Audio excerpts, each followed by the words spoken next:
the battle still rages on, as Basil and the Sandorans are still attacking each other. But looks like there's going to be trouble from up above, because one of the Basil's knights was attacked by one of the elite members of Sandora. Yeah, he calls the Knights of Basil, or he says that the setup in that the Knights of Basil have placed within the fortress town of Hoax was a complete weak setup. But, well, first things first, what we're going to do is we're going to go take out that elite soldier out by all means. Oh, by the way, guys, if some of you are wondering what my speech is like doing this episode, this is actually more of post-commentary, but, yeah, I shall explain why this is a post-commentary episode, and one that I have not done for quite a while. Basically, reason had is because that, well, I originally recorded this episode with the live commentary when I did episode 10, because episode 10 and 11 were done on the same recording. And, I accidentally erased the file that had the live commentary on it. So, yeah, this is why everything is going to be in post-commentary as of right now, because, well, I don't have the original file on me anymore, and I need to stay focused with getting this done, or else I'm not going to be able to get this up for you. But don't worry, the rest of the episodes after this, they will all be in live commentary format, so that way everything will be live and fresh, and we will just continue to do the show like normal. Okay, now, as you can tell, who we're fighting against right now, we're actually fighting against the Sandora Elite, which is a darkness-based character, which would make sense because this character kind of acts like he is a ninja. And it's kind of weird that somebody from Sandora would be a ninja, since every one of those enemies are usually assassins or knights. If it was an assassin, then that would totally be a different story, but, you know, this guy acts like a ninja, so who cares, right? But don't worry, he's not that hard of a boss. He can be easily taken down, and he does have a few bells and whistles up his sleeve to where he will actually try and get the best of us, but don't worry, we can actually defeat him in due time. So, instead of trying to narrate this whole thing, which I'm pretty much just showing you on screen right now, I might as well go ahead and talk about my thoughts on E3, and I don't think I've ever done that ever since I promised I would do that on the week of E3, and I know it's a little late after E3, but might as well go ahead and give my full honest thoughts about what is going on, right? Or what I think of E3 as a whole, right? Okay. Well, oh, he says he's taking his gloves off and he's going to be playing downright and dirty with us. And by downright and dirty, he's actually going to create shadow clones of himself, and we need to find the right one. Okay, now, my thoughts on E3, since I will no longer be trying to interrupt with a lot of other things. But anyway, I'll go ahead and mention my own 2 cents as of right now.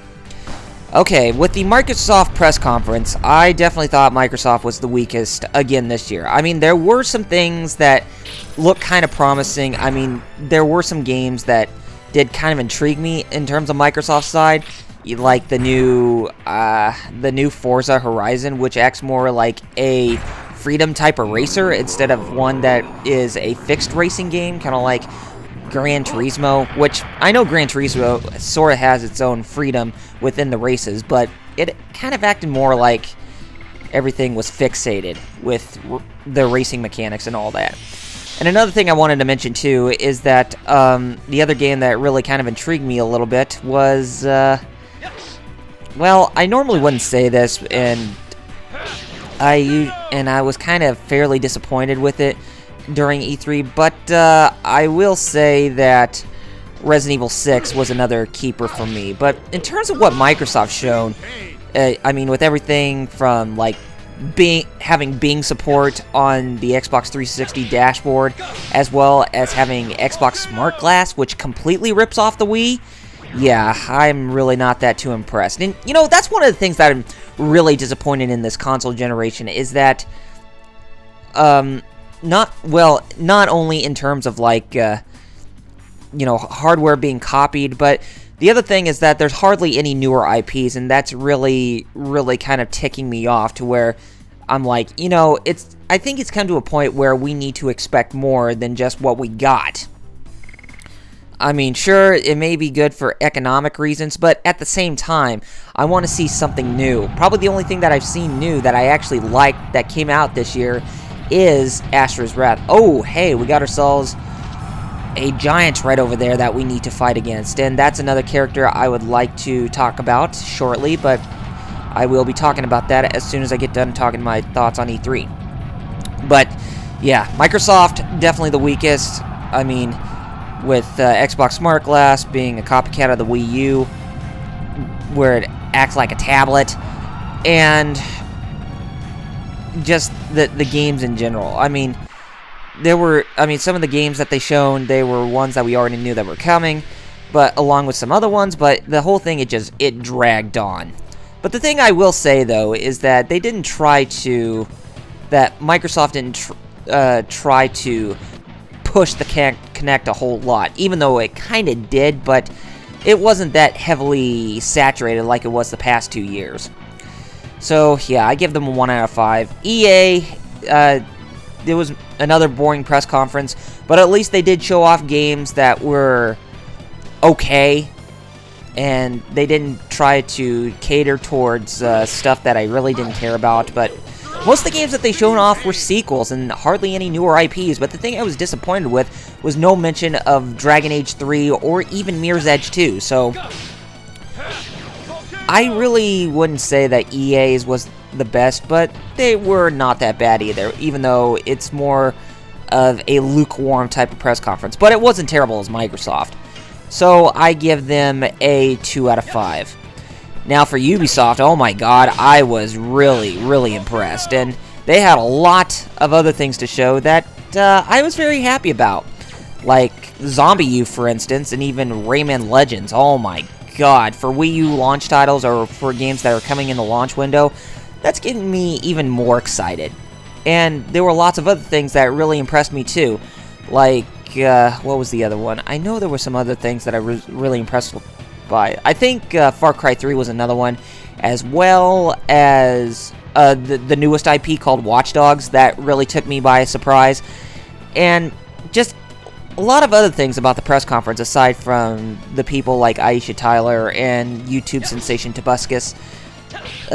Ubisoft's press conference was very appealing, but I will say that if Mr. Caffeine did come back, it probably would have been kind of but, you know, for the most part, it wasn't really that bad in terms of who they had on stage. Well, maybe Aisha Tyler, but Tobuscus, I think he did an okay job.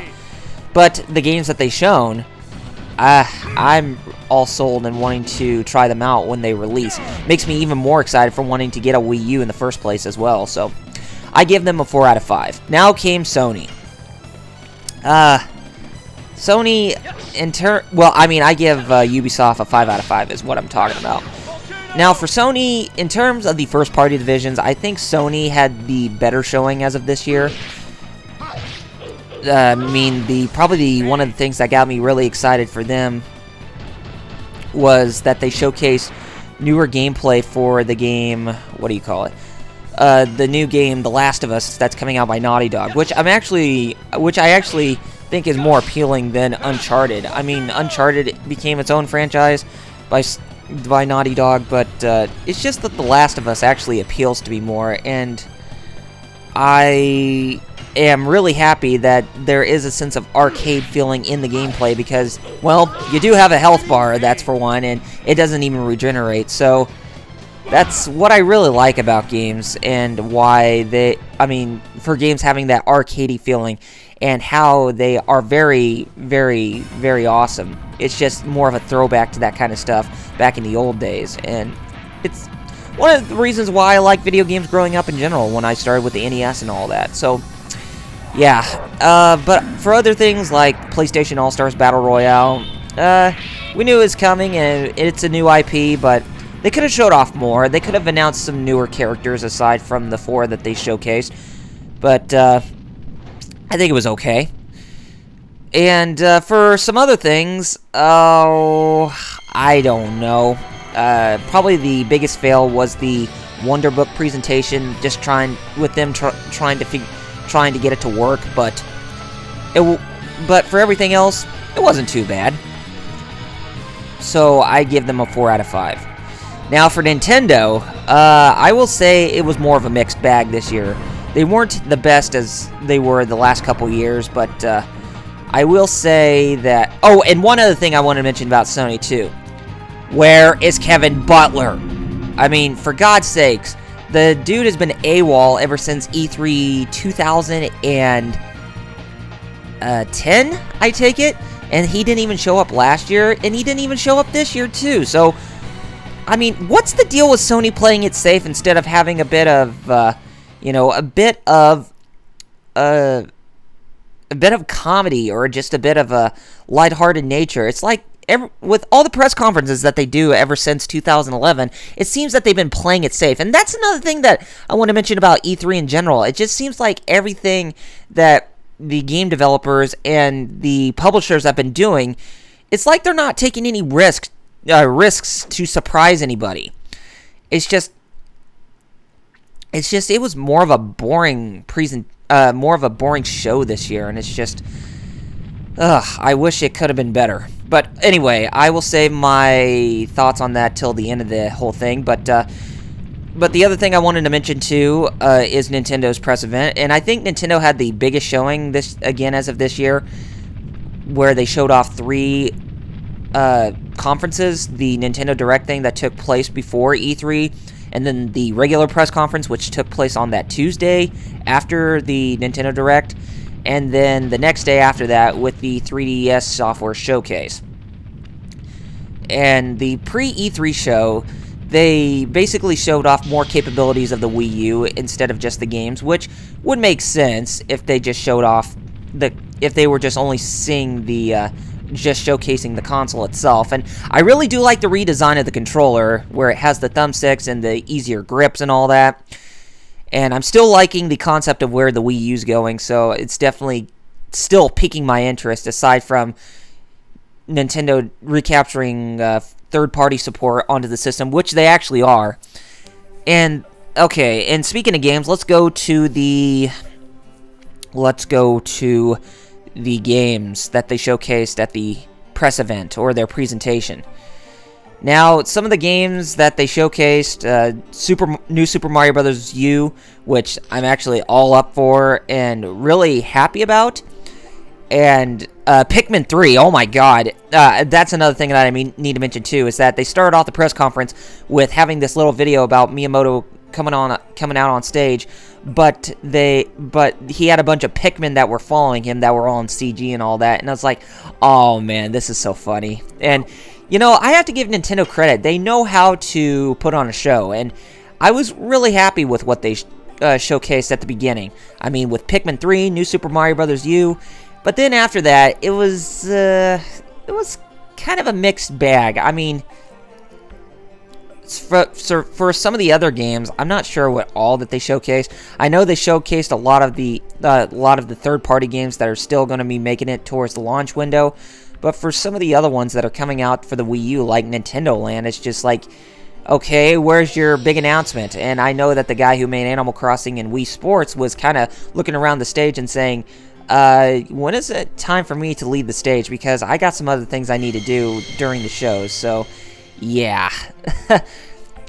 I think it came down to the point that Nintendo was actually supposed to be showing something new or something groundbreaking after Nintendo Land. I think the whole thing is that they were supposed to showcase either Platinum Games' new game, which they were working on, called Project P100, which I think that is also a launch title too, and I also got to mention that it's being directed by one of my favorite game designers from Japan, called Hideki Kamiya, and the game itself is like the combination of Beautiful Joe with superheroes and Pikmin, because it is more of that gameplay that you see in Pikmin, but it has superheroes in it to make things more action-based. So that definitely captures my interest for the Wii U's launch lineup.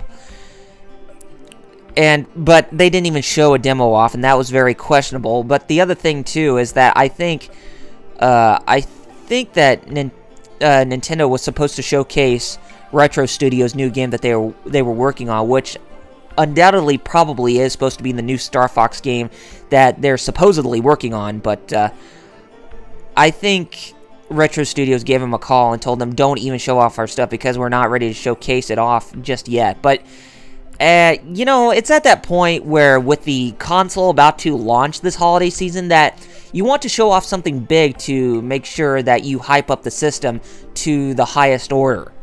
But evidently that wasn't the case, as Nintendo was playing it safe, and you know, it's just playing it safe like everybody else this E3. And I would say that their conference had some really good stuff in it, but they didn't end off the whole presentation very well. I mean, Nintendo Land, it's not as ridiculous as Wii Music, but you know, it's just like it could have ended off with a game that should have been very captivating.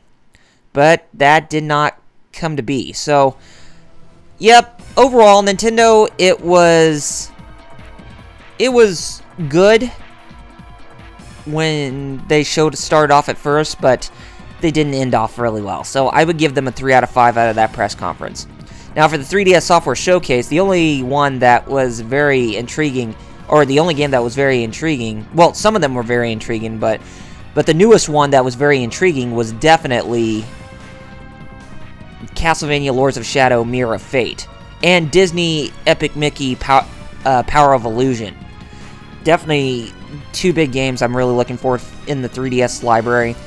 Castlevania Lords of Shadow Mirror of Fate, it's supposed to be a hybrid between the regular Castlevania format and its Metroidvania style, but it's not completely Metroidvania as a whole. And it does seem to have elements from Castlevania 3 and Super Castlevania 4 in it, which I'm all happy about. And I'm really liking how Mercury Steam is continuing the mythos of their own take on Castlevania in the reboot, where you get to play as multiple characters, and you get to try and go through the whole game in 4 different perspectives to connect to the storyline, which will connect up to Lords of Shadow 2, which is also coming out for the PS3, 360, and Wii U as well, so that's something that I'll actually be very happy for in the Wii U launch lineup. Well, not launch lineup, but within the Wii U lineup in the future.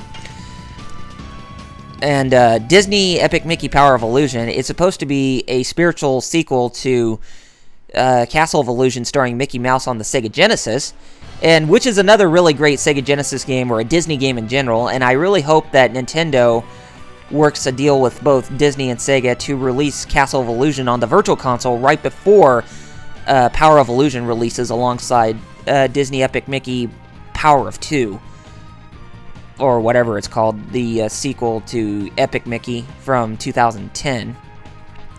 Which, I gotta say, Epic Mickey was a really, really big breath of fresh air for something different, but I will definitely be playing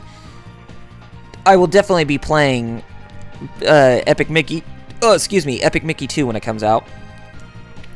But for the other games that they showed off at the 3DS Software Showcase, they were mostly games that we already knew that were coming, along with some others that have newer updates, but they didn't mention anything about Fire Emblem Awakening, Animal Crossing 3DS, or Professor Layton and the Miracle Mask, which they later confirmed that they are coming out in the future, but why they did not mention them at the press conference is just baffling to me, by all means. But anyway, I digress.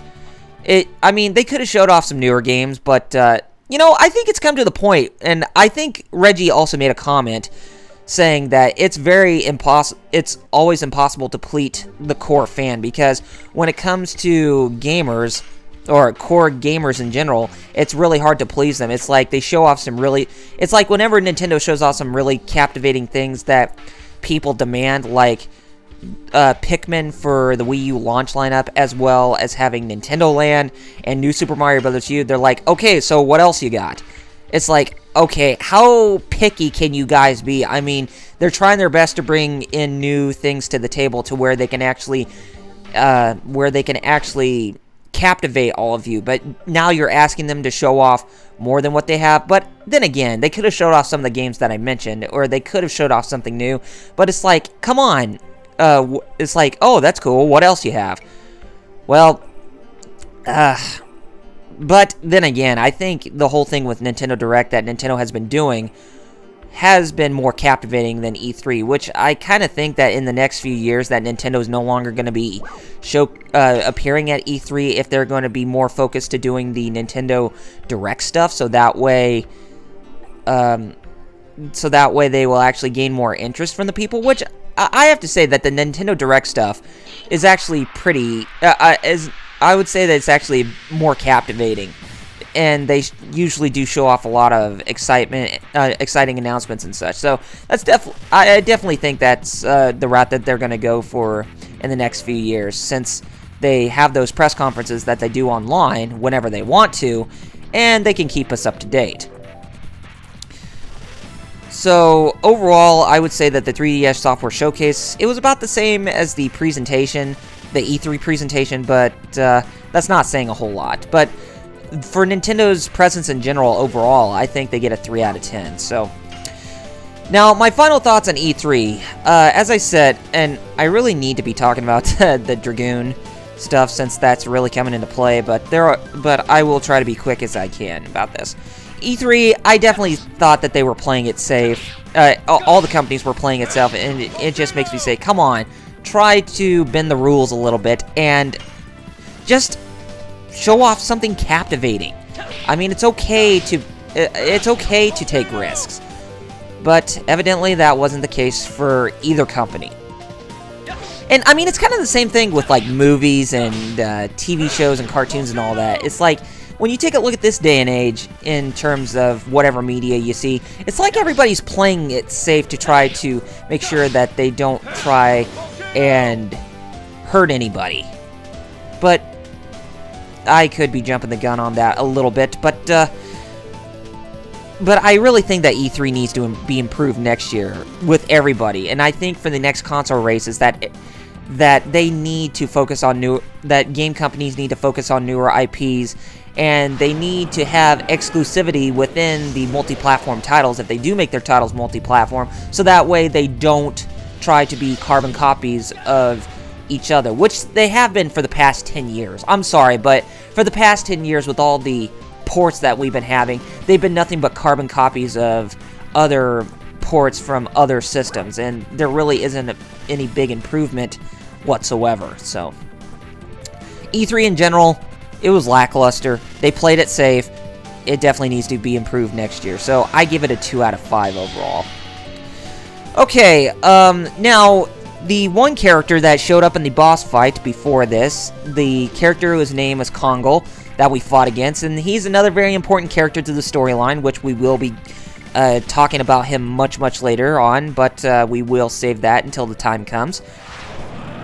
And he is a member of the race of giant humans called the Gigantos, which is nearly extinct, and I think Kongol is the last surviving member of that clan.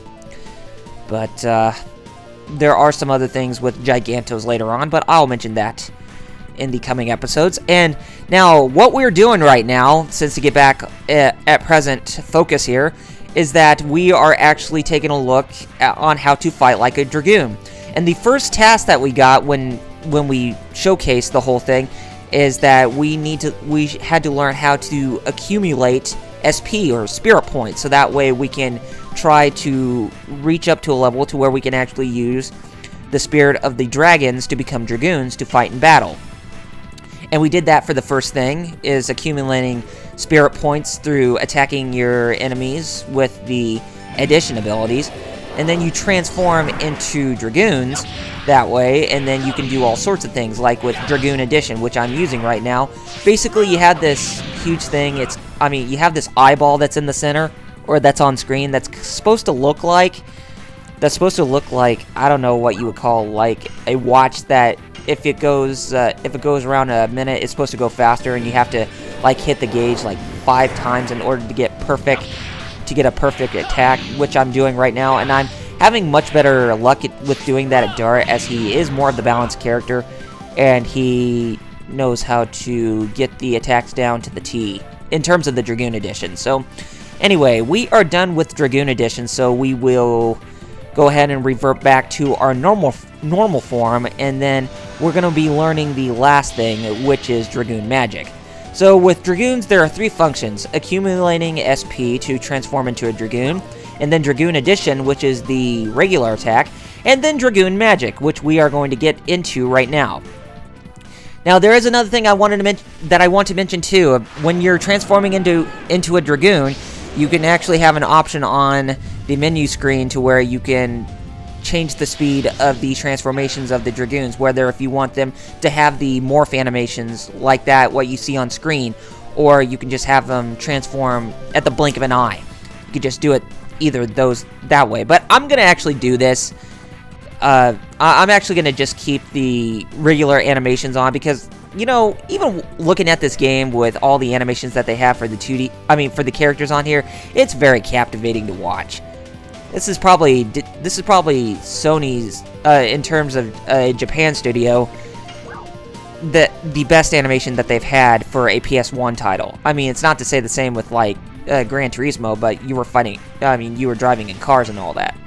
Anyway, we are going to be using Dragoon Magic on Rose here in her Dragoon form with Dart, and the ability we're going to be using is called Flame Shot, and it's a fire-based technique with 50% more strength than what you have on you, and you will actually do fire-based damage onto your enemies this way. If you hit an enemy with water damage, or who has a water element attached to it, they will actually take more damage, but if you hit an enemy with a fire element attached to them, then they will take less damage, or they could possibly, I wouldn't say take less damage, but there's also the potential where they will actually heal themselves, or where they will absorb the attack and they can replenish HP. Alright, so that is the conclusion on how to transform into Dragoons. And now Rose also tells us by attacking enemies to obtain more spirit points, and utilizing the transformations more, we will actually level up our Dragoon levels that way, which is how we level up that system to begin with. It's not going to be like where you have to just gain a lot of spirit points as you like. You got to utilize the transformations in battle quite a lot in order to get the Dragoon levels to level up and all that stuff. So I think Dart should be fine using the power of the Dragoon to fight for justice, which he has a heavy burden to lay upon him in order to make sure that peace is restored to the continent of Indiness. So, yes, it's going to be a long journey to live our mission as a Dragoon and to try to go through the whole story with trying to figure out how to save the world and all that. But in hindsight, I think we went ahead and we showed enough that is in this episode, and I think this is going to conclude with the post-commentary, and we are going to go ahead and we're going to wrap things up for this episode. So, next time on Double RPG Let's Play with The Legend of Dragoon on the PlayStation, we are going to go to the 7th Fort, which is located in the marshland that is located just east of the fortress town of Hoax, and we are going to help the, I think it's the 7th Knighthood of Basil, or it's the 10th Knighthood, but I'm not sure which is which. But anyway, take care of yourselves, gamers, and I shall see you on the next episode. Thank you all for watching, and I'll see you guys then.